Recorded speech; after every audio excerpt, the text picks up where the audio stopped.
YouTube. What's up, man? Back at it. Today we watching how this teenager hacked stole. What? Alright, man, we finna react to how this teenage hacker stole 15 M. Crazy. Like, how do you do that? I don't know. I guess we better find out. Hey, you should. A Twitter employee is getting an unexpected phone call. The caller claims to be from Twitter's internal help desk. He explains there are issues with the company's VPN connection.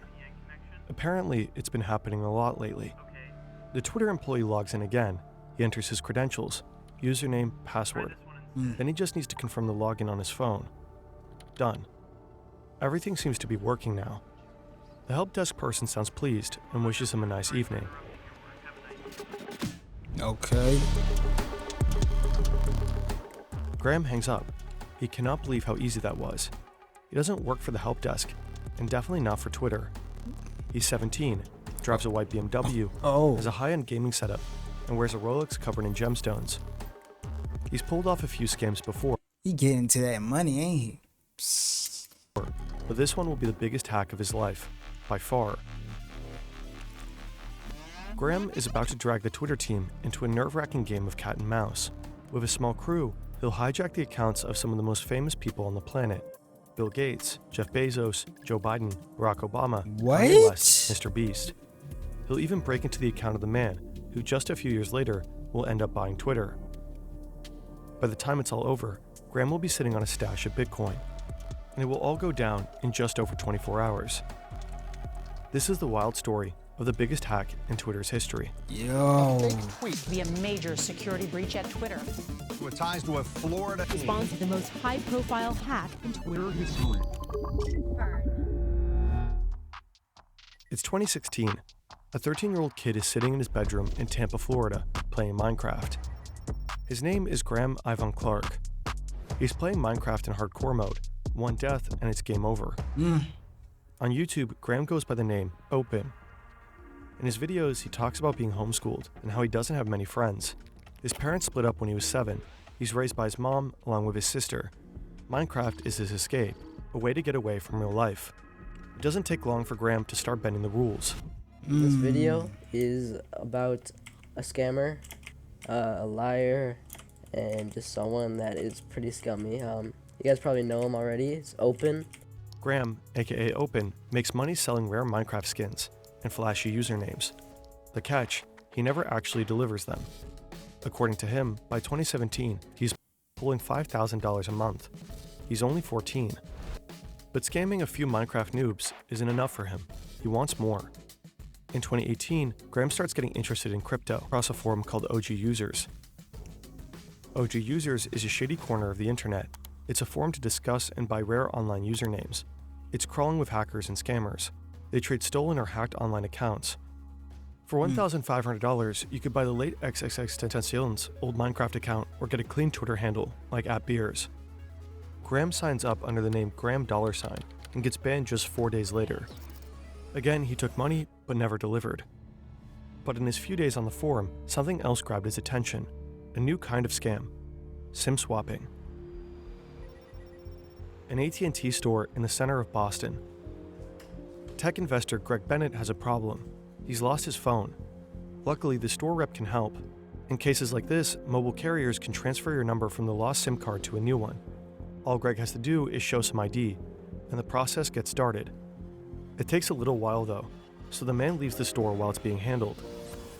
The only thing is that man wasn't Greg Bennett, not even close.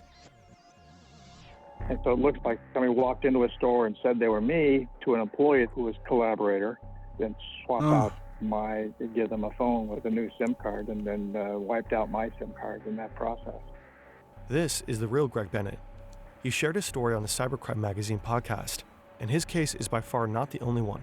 Most of the time, the scammers don't even have to walk into a store. They just call the mobile provider's customer service line, pretend to be someone else, and talk their way in. The next day, the real Greg Bennett is at home in Seattle, sitting with his son, talking business, when suddenly his phone stops working. There's no cell signal, no nothing.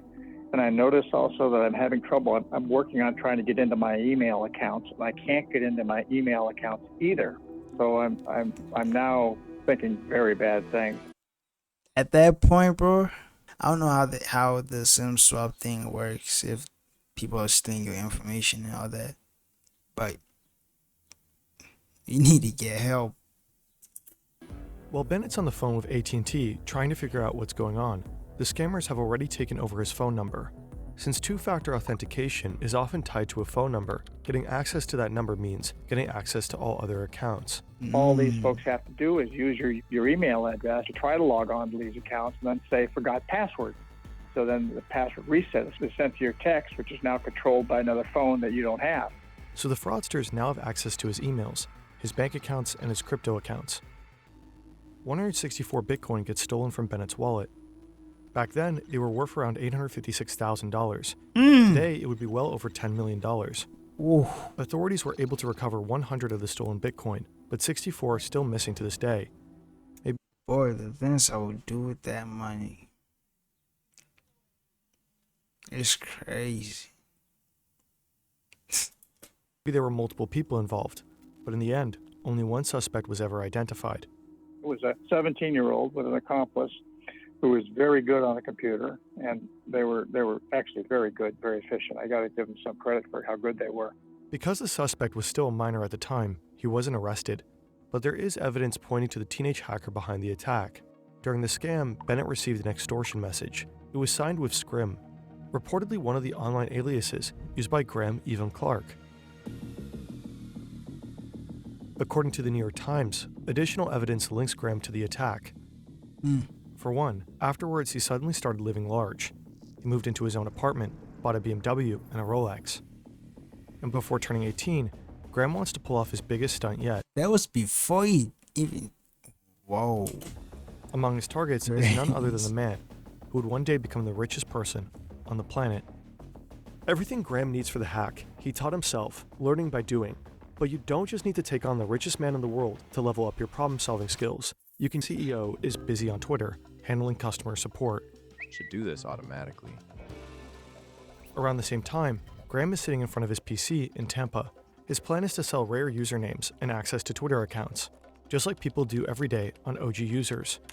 He figures each account could go for thousands of dollars, but instead of hacking individual users, Graham chooses the easier route. He wants to come at them from the inside. He picks a new nickname for this mission, Kirk, like the captain from Star Trek. Time to get a crew. He messages what appears to be his first collaborator on Discord. His name is Lowell. Graham claims he works at Twitter and has internal access. We don't know exactly who Lowell is, but the New York Times spoke with him and confirmed he worked with Graham. Why you say law like that? Is it Lul? How you say it? Who Lowell is. I don't know how you said it. But the New York Times spoke with him and confirmed he worked with Graham.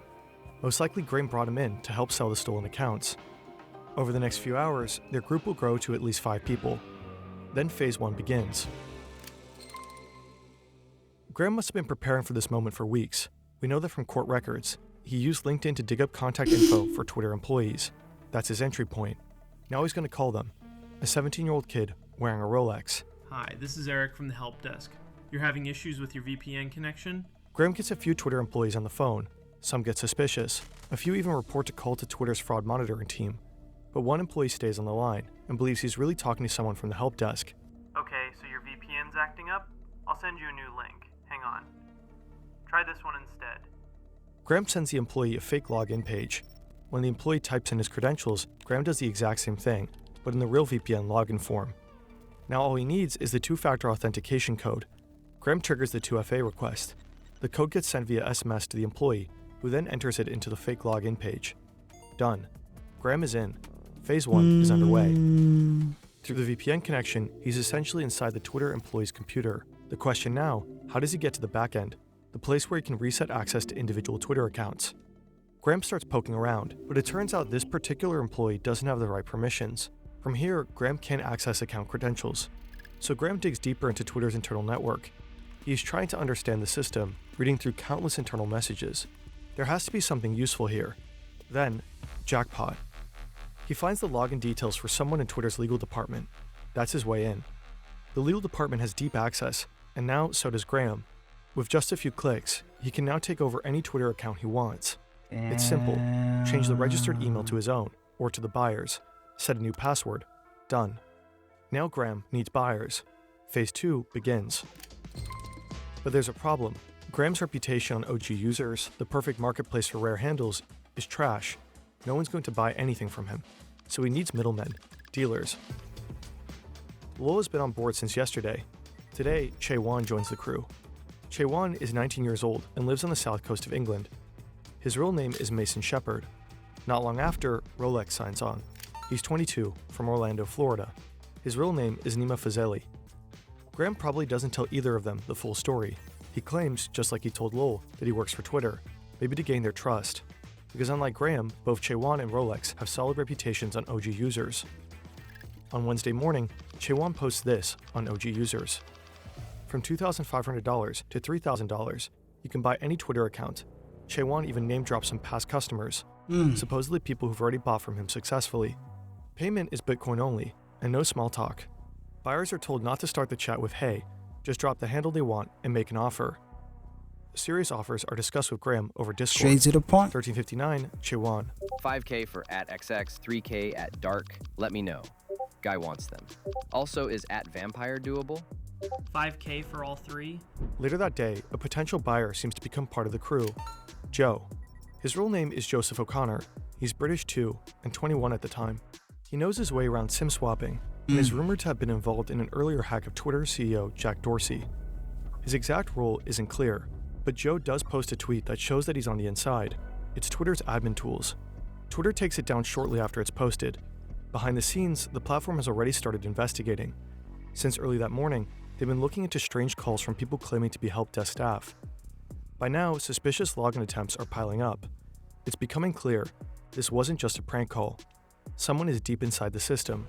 For Graham, the clock is ticking. It's only a matter of time before Twitter catches on and shuts him out. So he comes up with an idea, a way to squeeze even more money out of the hack. Oh, damn. I almost fell from my chair. I need a new chair, bro. This one broken. What? This boy went crazy with it.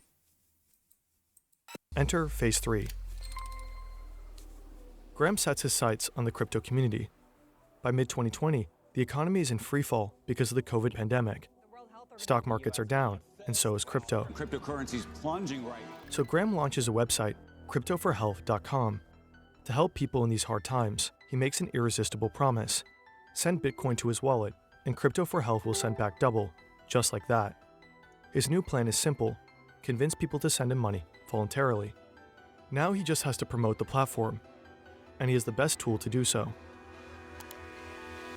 Graham gains access to the accounts of several crypto influencers and platforms. The first tweet goes out from the account Angelo BTC, then come at least 10 more, all from well-known names in the crypto space. For the next 2 hours, he tweets almost non-stop from major crypto companies' accounts: Binance, Gemini, Coinbase, Ripple, and more. Then at 4:15 p.m., he takes it to the next level. Graham stops using the Crypto for Health link. Now he tweets his Bitcoin address directly. He wants more reach, so he leaves the crypto space behind and targets one of the biggest influencers on Twitter. At exactly 4:17 p.m., Musk's account tweets that he wants to give back to his 37 million followers in the spirit of COVID relief. But Graham doesn't stop there. Next up, Bill Gates, with over 50 million followers. Then Kanye West, 30 million. Jeff Bezos, Mr. Beast, Barack Obama, Joe Biden. Wow. Even corporations like Apple and Uber. In total, Graham breaches over 130 Twitter accounts, blasting his crypto scam from 45 of them. Millions see the messages. So do the Twitter employees. Security incident impacting accounts on fuck this Twitter. shit. We are investigating and taking steps to fix it. We will update everyone shortly. Graham tweets, Twitter deletes, and with every passing minute, Graham's Bitcoin wallet grows fatter. Most people see through the scam, but many others fall for it. Yeah. To stretch the reach even further, Graham reposts from the same accounts multiple times. The last tweet goes out from Kim Kardashian's account. Meanwhile, the others in his crew are still selling usernames for a few $1,000s each. I put 1K minimum. Let's say that's for non-OG. 2.5K minimum for OG.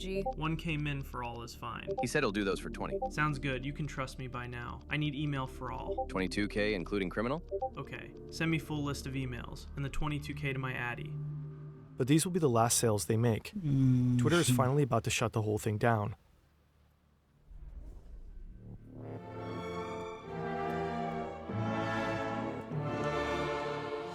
On Wednesday evening, no one at Twitter is thinking about going home. Damn. Someone is inside their system, reading Slack messages, accessing sensitive credentials, and flooding the platform with scam tweets. Things are spiraling out of control, so Twitter pulls the plug.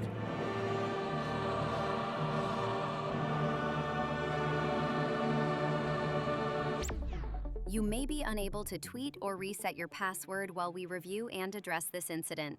The platform limits core functionality across the board. Many verified accounts can't post. They can't change passwords. Every account that had changed his password in the last 30 days is locked out as well. Twitter is trying to cut the attackers off completely, and it works. Every account that had changed his password in the last 30 days is locked out as well. Twitter is trying to cut the attackers off completely, and it works. Graham can no longer change passwords, sell usernames, or push his crypto scam. Internally, Twitter starts killing all active VPN sessions, one by one. Every employee is forced offline, including Graham. The hack is over, and slowly a full picture of the fallout begins to emerge.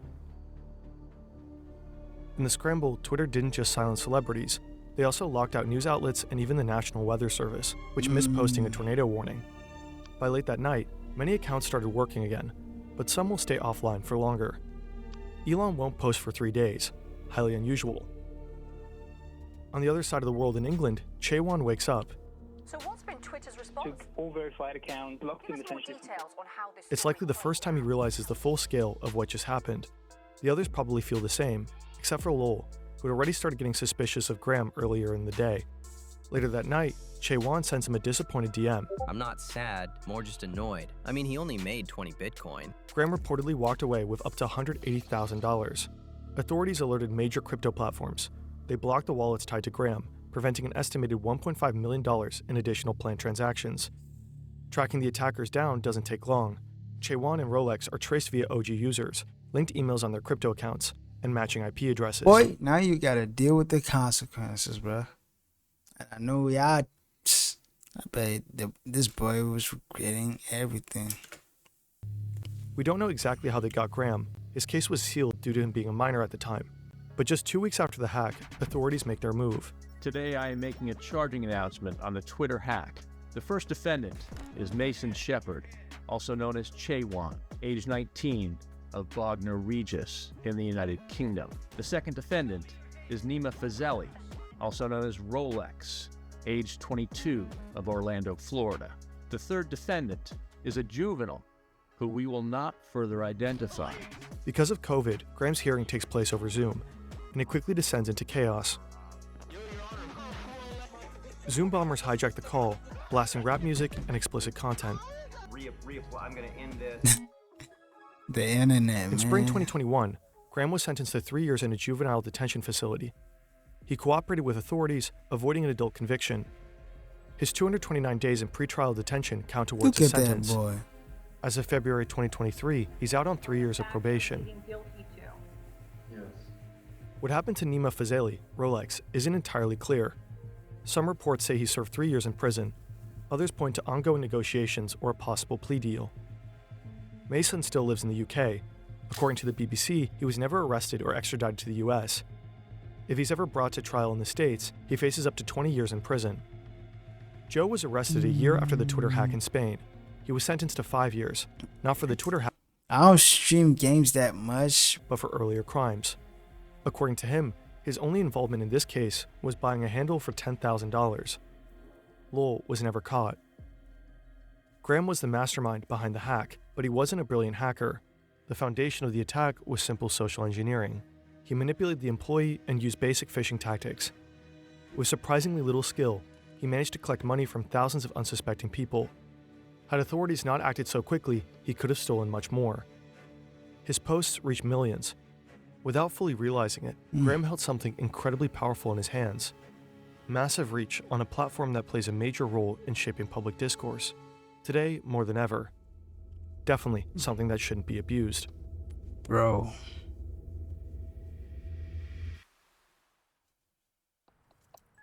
Was that the bit? Hey man, don't be out here scamming like this, people, bro. But yeah, that's the video, bro. I'ma catch y'all later. Make sure y'all like the video, subscribe, all that. Comment below what y'all want to see me watch next, and all that.